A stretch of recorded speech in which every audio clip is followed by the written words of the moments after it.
Fame. What's going on with this kid, man? Just like we thought, right? So, uh, Jann Wenner. Winner. Wiener, right? His name is Wiener, so that should tell you something. You are your name. So he's a Wiener.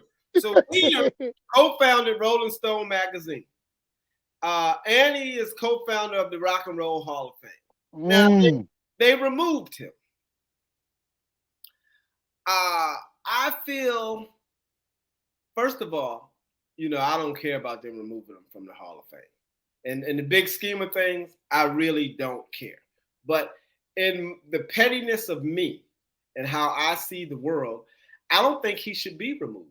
Because I co-founded the Hall of Fame, right? When I go out and co-found the Fat Tommy Hip Hop Hall of Fame, right? If I decide not to put the Beastie Boys in there, or Eminem, or what's his name from Florida, the white dude that rode the motorcycle, what was his name?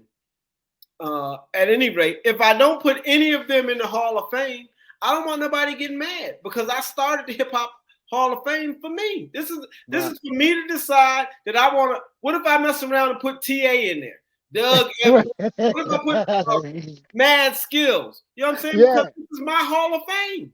Right. I get to do it the way I want to do it. If you don't like who I put in the Hall of Fame, start your own. Right. That's true. That's true. That's exactly. So for him to not mention any black people, not mention any women, and then I read the whole article. He said, I'm just old. And if you think about it, he's just 20 years removed.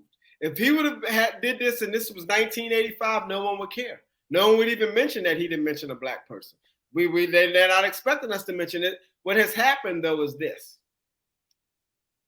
We, again, decided that the Rock and Roll Hall of Fame was something. Yeah. It ain't never been nothing to me. I went there. We did DJ Cool's party there when the All-Star game was in Cleveland, and we did a party at the Rock and Roll Hall of Fame. I could care less. Now, here's what I will say about the man. The man mentioned in his article Mick Jagger and John Lennon. He mentioned Mick Jagger and John Lennon, and I think Bob Dylan. The point is, he mentioned them and neglected to mention the person who gave him their start, Little Richard. You can't even. Here's what's so ridiculous. First of all, how you can even have a Rock and Roll Hall of Fame and not mention Little Richard's name?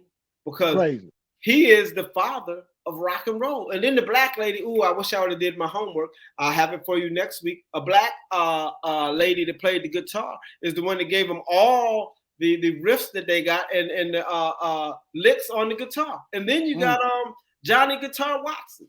So we got people that actually laid the foundation for what is known as rock music. It's a black art form.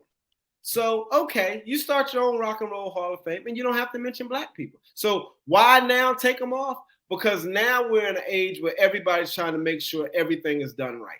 I'm not with that idea and concept. I think the part about being free in America is that when I'm free, you can't make me. Like that sounds so Russianish. Like you didn't put Eminem in your top 10, so now your list is no good. No, this is America. So if I don't want to put Eminem in my top 10, or I want to put Eminem in my top 10, either way, it's my list. This is America. It's his. He co-founded the Hall of Fame, and now y'all removing him because why? We feel some sort of way because in an article, he ain't mentioned no black people. Well, back to my interview with John Lear. I had the interview with John Lear. If you don't know, John Lear is a member of the Houdini, and they had a Billboard magazine had 50 greatest hip hop groups of all time, and they didn't have Houdini on the list. Now that's kind of crazy, right? Somebody should be removed. What you think? Well, again, I don't, because here's the thing: the owner of Billboard magazine and the editors of Billboard magazine, they get to decide. You understand? But don't you think if if you have some type of criteria, that's like saying greatest quarterbacks of all time, and you don't have Tom Brady. Everybody looking like, dude, is it a valid list, or is this your personal? Is your Oh, personal? here's the whole thing. Billboard magazine, Rolling Stone are privately owned companies. They're not state controlled. They have no obligation to even care. Okay, so what? I think the list absolutely sucks. Okay, Billboard's list sucks. But who decided that Billboard magazine is even qualified to make a list? You don't know the Okay. qualifications of the person to make the list. So perhaps to them, they made a great list. Is somebody else saying, Fat Tommy, what are you crazy? This list is perfect. Doug, Houdini, who cares? I hated Houdini. Why should they be on the list? All I'm saying is the people in America, we start these companies so we can have freedom.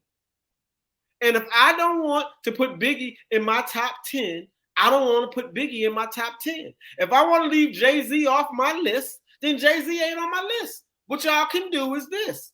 I encourage you all to start your own list. I encourage you to start your own Billboard magazine. We don't need Billboard. When we were in hip-hop, when we grew up, 1980s, I worked in hip-hop. When I worked in hip-hop, yes, the office was concerned about those awards.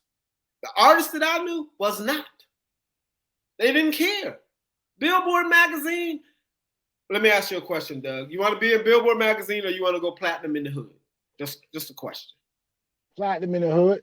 Right, because you're going to get a check. You would just sold 1 million records. The hood love you and everybody like you. Now, Billboard makes you number one and everybody in the hood go, you ain't number one. You go home for Thanksgiving and they go, Kendrick Lamar is 10 times better than you.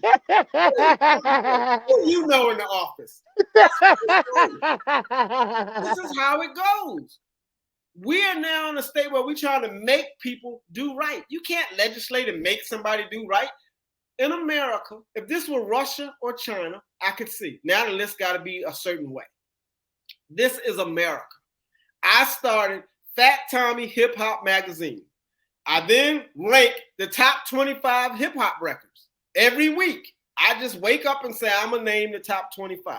Now, where am I going to get my 25?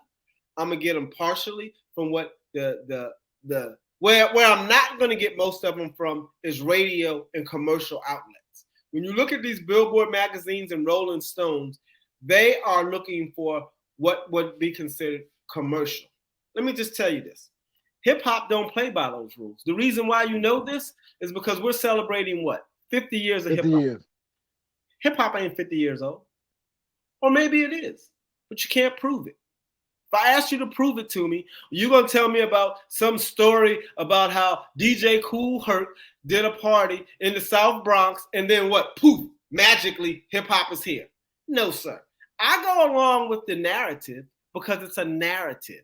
We're just identifying a singular point that we're all going to agree that this is where it started.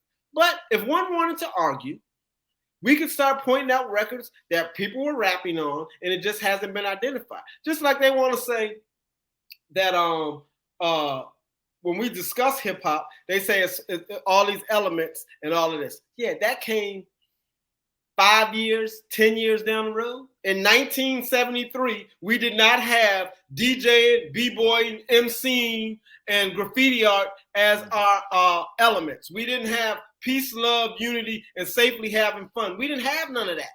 We were going through it. Now we looked back and identified them. You know, Afrika Bambaataa then identified them, and we got that. It wasn't even called hip hop. Cowboys started calling them, made it hip hop. So none of these things we looking back and then writing history.